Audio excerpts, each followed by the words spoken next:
Amaki, baloningizni qoraytirib bering. Yo, rahmat, kerak emas. Amaki, qoraytira qoling. Kam. Doston, Ustoz, sen nima bunaqa ishlar qilib yuribsan? haligi oyimga yordam bo'lsin deb chiqqandim. Sani oying targetga kelib boshqa shaharga ko'chib ketyapmiz. Dadamizni ishi bilan degandi-yu. Ustoz. Adam qamalib qoldi. Biz maktab pulini to'la olmay qoldik. Oyim buni aytgani uyaldilar. Necha yilga qamaldi? 9 yilga.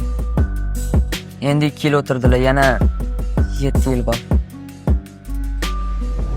Sen mashinaga o'tirgin. Bekzod Murodovich. Bu yigitning ismi Doston. Bizning maktabimizni o'quvchisi edi. Ha.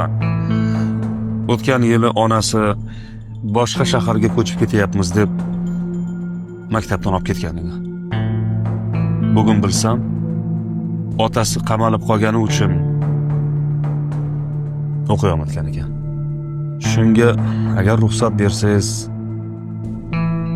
Dostonni maktabga qaytarsak. Yo'q. Bekzodjon, buni o'qishini pulini men to'layman, oyligimdan. Yo'q. Doston juda ham iqtidorli o'quvchi. Menga Xudo bir kunda ham uy berdi, ham mashina berdi. Bitta o'quvchining pulini to'lamasam yurgan ekanman-da. Yo'q.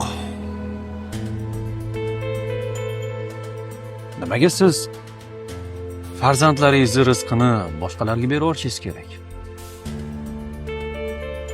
Agar bola rostdan iqtidorli bo'lsa, marhamat, imtihon topshirsin. Grantimiz bor. Yutib olsin.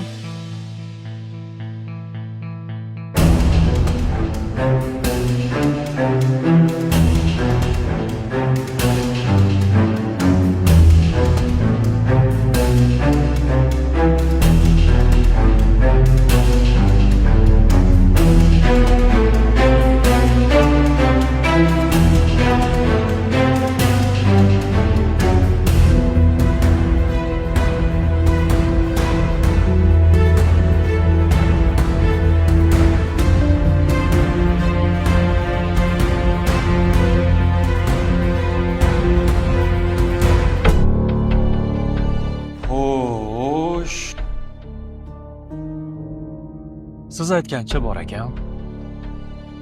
Doston 100% grant yutdi. Men Dostonni 100% grant yutishiga 100% ishonardim. Chunki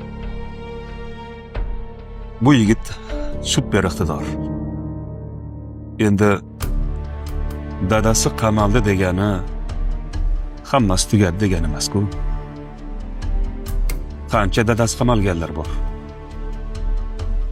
Qancha dadasi yo'qlar bor. Qancha dadasini puli yo'qlar bor. Mana shunaqangi sabablar bilan afsuski ko'p bolalar sifatli ta'limdan mosuvo bo'lishyapti. Xudoga shukr, Bekzodjon. Bitta iqtidorni bo'lsa-da sifatli ta'limga qaytara oldik. Doston, ikkala qulog'iga ham quyyor. Bularning hammasi senga qarz. Xo'sh, qarzingni qanaqa qilib uzasan? Katta bo'lsam, albatta biznesmen bo'laman. Pulim ko'p bo'ladi. Men ham qiynalgan oilalarning bolalarini o'qitaman. Xuddi ustozimga o'xshab. Va'da beraman.